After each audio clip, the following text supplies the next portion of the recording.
Taylor, your thoughts. Let's go straight to the game between Texas Tech and Houston and your thoughts about what they have. And obviously, Baron Morton's supposed to play, but a dicey road game in the Big 12. Yeah, well, Houston, I think, lucky to get out of Corvallis so we could go with a win in a game they really did not play very well, but undefeated and back at home. And this is a huge spot for Houston. And we've talked about, I know since, coming on with you guys on this show, that I felt like Houston was going to be maybe the bounce back team along with Cincinnati in the Big 12. I think this is kind of a prove it moment. Texas Tech, there's been a lot made of obviously that win over Utah, which was led mainly by their defense. That's the strength on the side for Houston as well. Defense, and especially that front, is the strength for Houston on both sides of the ball. I'm curious, really, how much do they lean on Wegman running the football? Dean Connors as well for Houston, kind of an every down back transfer from Rice, who's been great so far this season.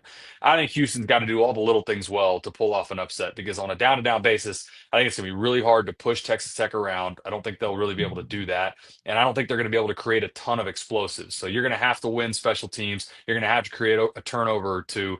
And then for Texas Tech fans, I think everybody's looking to see if Baron Morton comes out and doesn't play well, how quickly do they look to Will Hammond and maybe making a switch? I think that's been something that everybody's talked about for the last 2 weeks. It's a tough, not a tough, it's a good problem to have for Joey McGuire. There's no doubt because you got two really good quarterbacks. But man, you're going to start hearing it, or he will, if first drive or first quarter, there's a turnover from Baron Morton. They're going to be looking around thinking, man, do we need to put Hammond in the game?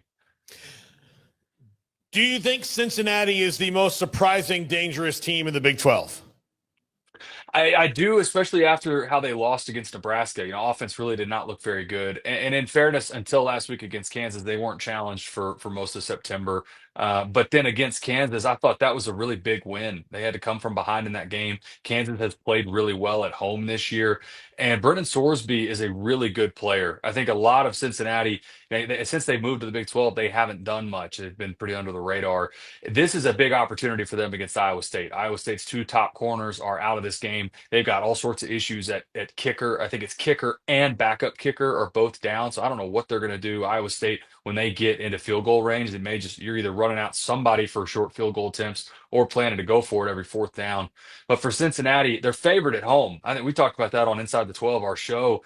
I think it caught a lot of people by surprise that they're actually the favorite in this game. So for Cincinnati, if they want, aspirations of an outside dark horse in this league to win the Big 12, obviously it starts trying to get a win at home this week against Iowa State.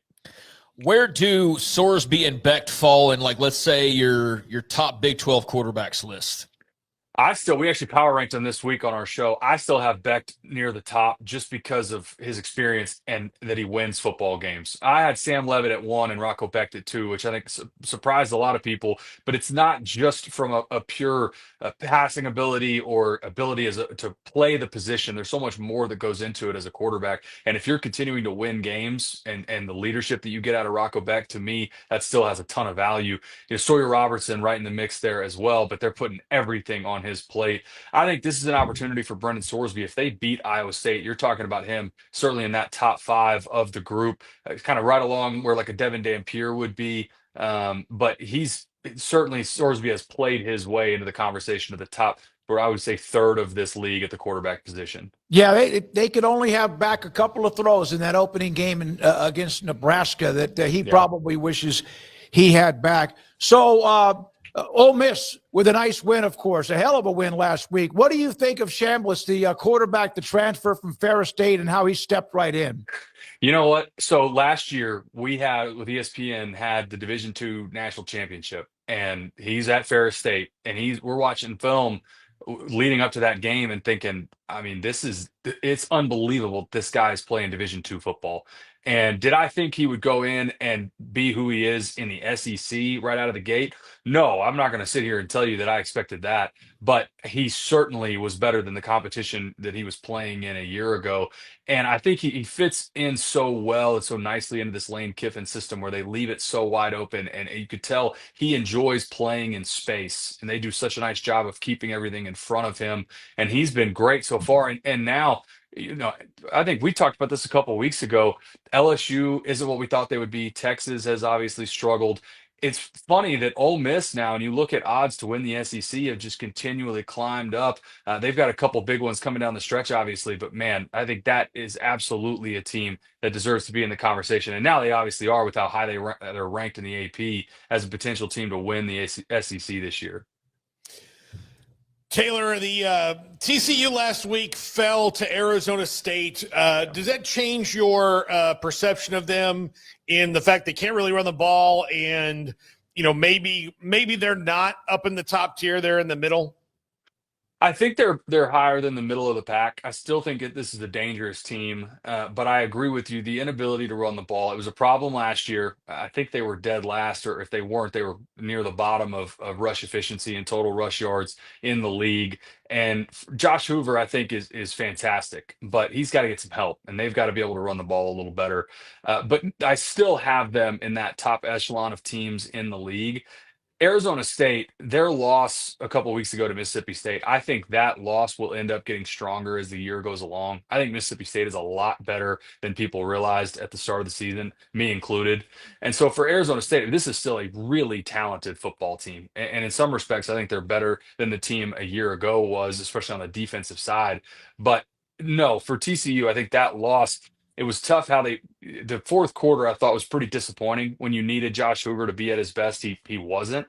But this is still a team that I absolutely think can contend in the Big 12, and wouldn't shock me at all if we're talking about them in Dallas in December in the Big 12 championship. Taylor, man, I had a couple different thoughts coming out of that Colorado BYU game last week. On the one hand, Bear Bachmeier is just a steady Eddie, man. He doesn't turn the ball over. He's a smart football player, not being stressed to do a ton just yet. It'll be interesting as their schedule kind of ramps up. And then on the Colorado side with Caden Salter and company, him being back in the starting fold, just seems like, I don't know, there's nowhere to turn for them, really. Like, how do you handle that situation? I know it's kind of throwing a lot at you, but just impressed by the steadiness of young Bachmeier, and also just confused about what Colorado does moving forward. Well, I think Colorado may be confused about what Colorado's doing right now. I mean, Caden Salter, when he came from Liberty runs a similar offense to sort of what Rice is doing right now, right? Where when Caden Salter was at his best, it was sort of gun option, and it was, zone read with triple option off of it, and your shot plays were two routes, and it was max protection. And right now, you've moved into a system with Colorado that I think they're trying to play to his strengths now, but Caden Salter in the first part of the season looked like a fish out of water to me. I think the last 2 weeks he's certainly been better, but I think Colorado, at best is probably a 6-6 team. If they can get to a bowl with this team, I think that's probably about the ceiling. For BYU on the other side, Bear Bachmeier looks to me like a freshman quarterback that is extremely well coached. They play sound defense. They do a great job in special teams. Look at time of possession and look at where they have their starting field position in most games. Very rarely do you see BYU backed up inside the 10-yard line. They do a great job of staying ahead of the sticks, playing field position, and you could tell it's a freshman quarterback that they're very clearly communicating to him, we're going to run the ball, we're going to take a handful of shots a game, and when it's not there, get rid of the ball. Or you're a good athlete, you wear number 47, get vertical, pick up what you can get, and then get down. But he's been very well coached to not take shots, not trying to make too much happen off script, which that's typically what gets you in trouble with a freshman quarterback. But Bear Bachmeier's done a really nice job in the first part of the season. Yeah, I can't wait to see Bear Bachmeier, the sophomore and junior. Taylor, I think it's going to be really fun. They got Ryder Lyons rolling in right after him, they're set up well. Like man. That worked out perfectly. As soon as Ryder Lyons gets done with the mission trip, he's going to roll in there and be ready to go. And he'll wear 48. Yeah, I hope so. Kansas. I don't want to take it away from Cincinnati, but Kansas was leading the game and couldn't close it out. Is their issue on particularly on the defensive side of the ball, is that scheme, or are they still lacking in talent? It looks to me, honestly, fairly similar problems when they lose games to what we've talked about with Kansas State. Guys that are in the right spot and then just don't make a play. And Kansas, to me, has looks so much better than they did a year ago on the offensive side of the ball. I think the change to Jim Zabrowski as the offensive coordinator has been huge for Jalen Daniels. He looks so much more comfortable. But you're exactly right. I mean, Kansas should have won this game. There's a tipped ball on the final drive that lands in the lap of a linebacker for Kansas and drops it. And that should have been it. If he catches that ball, Cincinnati's out of timeouts, game's over. And that's just an example to me of when I watch Kansas, and especially in their two losses, they had I think it was 21-0 against Missouri in the first quarter. And then down the stretch, when you need it most, just guys that are in the right spots but not making plays. I think this is a big step for Kansas. I think there's still a lot of wins left on their schedule, but I still think we'll see what happens. Obviously, Jalen Daniels did last year, but this is not a team ready yet to compete to win the Big 12, but they're much improved from what we saw a year ago. I don't know if this makes sense, but when you played the quarterback position, which you did, if a team had, for example, two important positions at corner, both out, how did you approach that based on what you knew if the guys who replaced him aren't playing a lot? How do you know about trends, or you just got to go out there and figure it out along the way?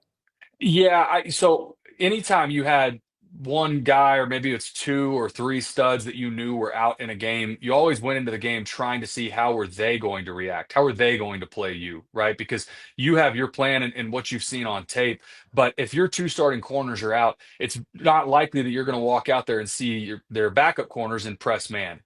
I would expect to see off coverage, trying to keep everything in front, trying to protect those guys. And so then maybe the answer is you've got opportunities to run the ball. And that's something that I'm curious to watch with this Cincinnati game specifically. How well do they run the ball? Remember, this is also a defense in Iowa State that's 3-3-5. They do a great job in pass defense, but when they've struggled, it's been giving up the run. So if Cincinnati can run the ball on a down-to-down basis, I think it sets up really well for them. But as a quarterback, you always went into a game, again, trying to figure out if their best player's out, they're going to do something to try to protect that position and whoever's in the backup spot, or sometimes even the third string spot. And then maybe it opens up a void or an issue somewhere else that you can take advantage of.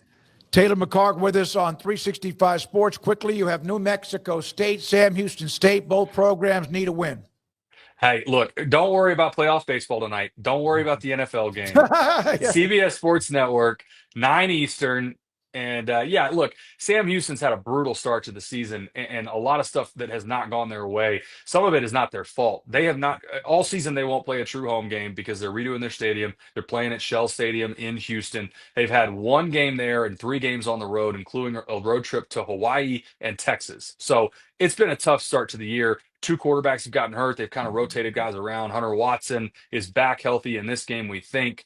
And then on the other side, New Mexico State, they play a lot better at home than they have on the road, and trying to figure out a way to run the ball. But look, if you look at what Vegas thinks about this game, they think it should be pretty entertaining and close. So I'm hoping we have a good one. Taylor, thank you. Appreciate it. Anytime you're available. And on the road, Sam Houston State, New Mexico State, Taylor McHargue, CBS Sports Network. Appreciate his time.